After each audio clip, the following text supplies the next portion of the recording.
Bonjour à tous et bienvenue dans notre série de podcasts L'inclusion par Adeos Formation et le Collège de Paris. Nous sommes ravis de vous accueillir en direct du sommet de l'inclusion économique au sein du ministère de l'économie et des finances à Bercy. Dans ce podcast exclusif, la diversité et l'inclusion seront mises en lumière. Découvrez dès à présent un nouvel épisode en compagnie de notre invité et partageons ensemble des perspectives encore plus riches. Bonjour à toutes et à tous et bienvenue à bord de HRD Radio.tv depuis le ministère de l'économie et des finances à Bercy pour le sommet de l'inclusion. Vous êtes 12 000 DRH et dirigeants d'entreprise à être abonnés à nos podcasts. On vous remercie d'être toujours plus nombreux à nous écouter chaque semaine. Vous pouvez bien sûr réagir sur les réseaux sociaux et sur notre compte X HRD Radio.tv. À mes côtés pour animer cette émission, Sophia du Collège de Paris, à laquelle je laisserai la parole dans quelques instants pour parler insertion avec notre invitée, Sophie Gozlan, qui est la directrice du capital humain de Fayat Energy Service. Alors, on voit bien, Sophie, quel est le groupe Fayat, quelle est la particularité de cette division et comment se situe-t-elle dans l'univers du groupe Fayat ? Alors la division Fayat Energy Service, c'est en fait l'entité qui s'occupe de tout ce qui relève de l'énergie et de la transition énergétique. Donc on est la filière énergie du groupe Fayat. Ça représente combien de collaborateurs sur l'ensemble ? 5 000. Sur ? La division Fayat Energy Service et le groupe Fayat, c'est 20 000 collaborateurs. Est-ce que les compétences au sein de Fayat Energy Service sont les mêmes? Est-ce qu'elles se gèrent de la même manière que les compétences plus traditionnelles peut-être du bâtiment que l'on retrouve dans le groupe Fayat? Alors chez Fayat Energy Service, et d'ailleurs c'est aussi pour ça que j'ai intégré ce groupe, on travaille beaucoup sur justement le sujet des compétences, mais le sujet des compétences dites les soft skills en fait. Donc après dans le BTB, c'est vrai qu'il y a plus une tradition de travailler ou d'identifier les compétences dites techniques, et c'est de par leur histoire du BTP, parce que j'ai beaucoup travaillé dans le BTP, on a tendance à identifier la promotion par le super technicien, la personne qui est très technique. Nous aujourd'hui chez Fayat Energy Service, vraiment on a fait un pas de côté, on travaille exclusivement sur tout ce qui est les soft skills et donc ce qui permet finalement d'accompagner la carrière et la promotion de la carrière. Quelle est l'évolution technologique d'une branche comme Fayat Energy Service ? Rencontre-t-elle, connaît-elle les mêmes évolutions technologiques que l'on peut rencontrer dans le bâtiment ? Juste avant vous, nous avons interviewé le DRH de Lafarge qui nous racontait toutes les évolutions technologiques majeures qu'il y avait dans la construction de base, si je puis dire. Alors, les métiers chez Fayat Energy Service sont-ils de la même veine d'évolution technologique ? Oui, tout à fait. On est vraiment concerné par cette évolution, par tout ce qui est notamment le digital, le numérique, tout ce qui relève de l'énergie et la chance que l'on a aussi chez Energy Service, Fayat Energy Service, c'est de travailler sur tout ce qui est la transition énergétique. Et la transition énergétique, aujourd'hui, c'est quand même un sujet sur lequel on peut aussi travailler dans les grands projets qui accompagnent la transition énergétique. C'est quand même un enjeu et ça peut donner des vocations. Et donc, dès qu'on travaille sur ces métiers-là, évidemment, on est sur tout ce qui est le numérique, la digitalisation, les projets digitaux, la programmation, tout ce qui permet d'accompagner la ville de demain vers la transition énergétique. Vous parlez de façon tout à fait passionnée et c'est très heureux. Êtes-vous, Sophie, une pure playère des ressources humaines ? Vous avez toujours fait votre carrière dans la fonction ? Racontez-nous. Je vais vous raconter mon parcours. Alors moi, je suis du sud de la France. J'ai grandi donc dans une ville qui s'appelle Aix-en-Provence, et donc qui est un peu la ville bourgeoise de la banlieue marseillaise. J'ai fait mes études dans le public. J'ai grandi dans cette ville qui est assez protégée, je veux dire, ne serait-ce que parce que le soleil brille tous les matins. J'ai fait toutes mes études, j'ai fait aussi une fac de droit. Et la particularité, c'est que j'ai toujours voulu faire du droit. D'ailleurs, j'ai fait du droit et à la fin de mon droit, j'ai découvert que j'aimais pas le droit. Donc j'étais la première moi-même à faire une reconversion à l'âge de 26 ans quand même. Et je suis arrivée à Paris. Donc déjà, j'ai quitté le sud de la France. Donc je suis arrivée sous les nuages. Je connaissais personne et j'ai décidé de faire une reconversion. Donc autant vous dire que ça n'a pas du tout été facile. Surtout que je suis quand même la génération du club Dorothée, Récréa 2, les années Mitterrand. J'étais très marquée par la chute du mur de Berlin, moi, les mouvements comme Touche pas à mon pote.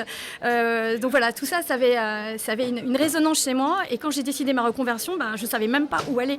Et par hasard, je suis tombée dans un organisme qui faisait du recrutement et aussi de la formation. Et la formation, j'ai découvert les compétences. Et là, j'ai découvert sur quoi j'allais travailler et continuer à travailler. Et du coup, je me suis complètement investie sur ce sujet-là, donc dans la formation.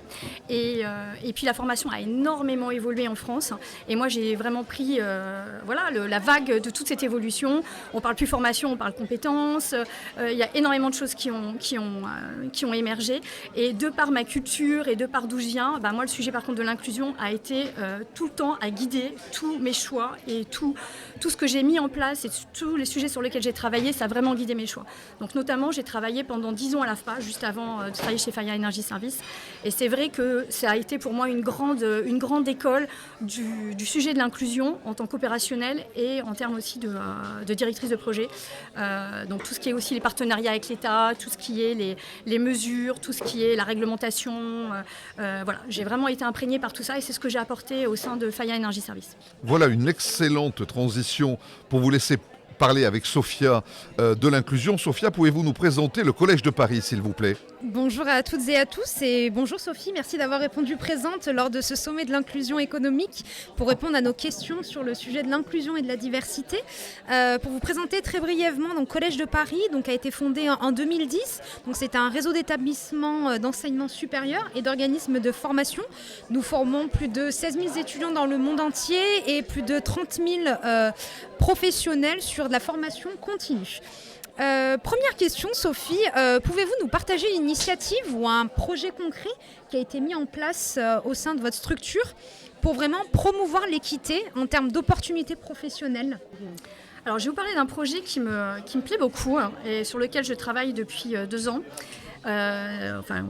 J'y travaille depuis plus qu'il y a 2 ans, mais par des actions, vous m'avez demandé quelque chose d'assez pratique. Alors, en termes d'actions pratiques que je suis arrivée à mettre en pratique au sein de Faya Energy Service, parce que vous savez, tout projet, avant d'être mis en pratique, ça demande beaucoup de travail en amont. L'action est toujours... Je vous rejoins. Voilà, c'est un temps très fort. C'est un programme qui s'appelle le programme Ingénieuse et sur lequel, tous les ans, on accompagne un groupe de jeunes femmes qui sont donc lycéennes, qu'on va chercher pour les amener vers le métier d'ingénieur. Alors pour ça, on utilise les systèmes des passerelles.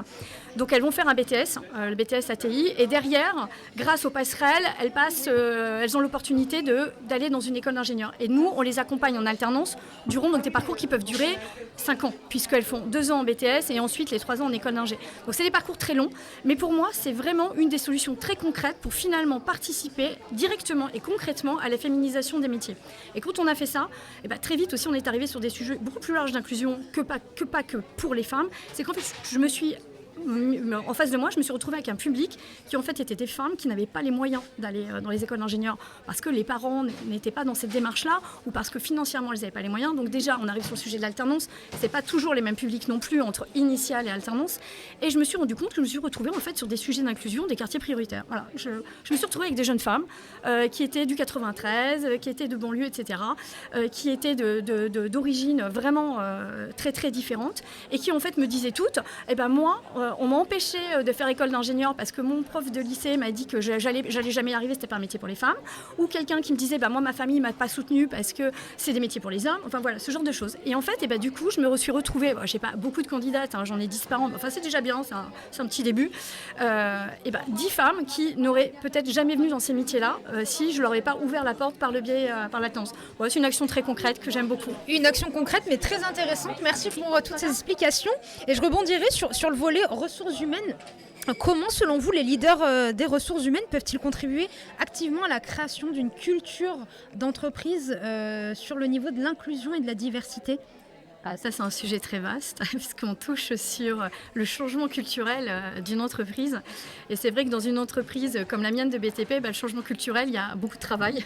Vraiment beaucoup de travail, d'étapes. Parce que déjà on touche au management et c'est vrai que dans mon entreprise le management est quand même historiquement c'est quand même un homme de 50 ans qui a fait une école d'ingénieur. C'est vraiment ce que j'ai en termes de public. Et c'est vrai que cet homme-là, il a tendance à recruter que des hommes comme lui qui ont fait les mêmes écoles d'ingénieur que lui.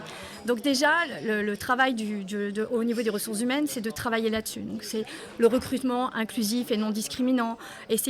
On parle de ces sujets-là dans tout ce que l'on fait, dans tous nos séminaires, dans toutes nos formations. Ça devient un sujet, en fait, qui est un sujet de structure, un sujet d'entreprise, un sujet qui vient par la réitération en permanence. Et à force de cela, j'espère que dans le temps, le changement culturel prend toujours du temps. Peut-être que je ne serai pas là pour le voir. Peut-être que je serai à la retraite quand ça arrivera. Mais voilà, moi, mon objectif, c'est de me dire, dans 15 ans, j'aimerais que ces hommes-là soient des femmes de 30 ans. Eh bien, merci beaucoup pour ce témoignage, Sophie. Merci beaucoup, Sophia, de ces échanges concernant l'inclusion. Et à bientôt pour la suite de nos aventures. Merci d'avoir écouté notre podcast en direct du Sommet de l'inclusion économique. Nous espérons que cet épisode vous a plu. Ne manquez pas les prochains épisodes qui promettent d'être remplis d'inspiration, d'innovation et de stratégie pour favoriser l'inclusion dans tous les aspects de votre vie. N'oubliez pas de nous suivre sur les réseaux sociaux, de partager et de laisser vos commentaires pour que cette conversation résonne encore plus fort.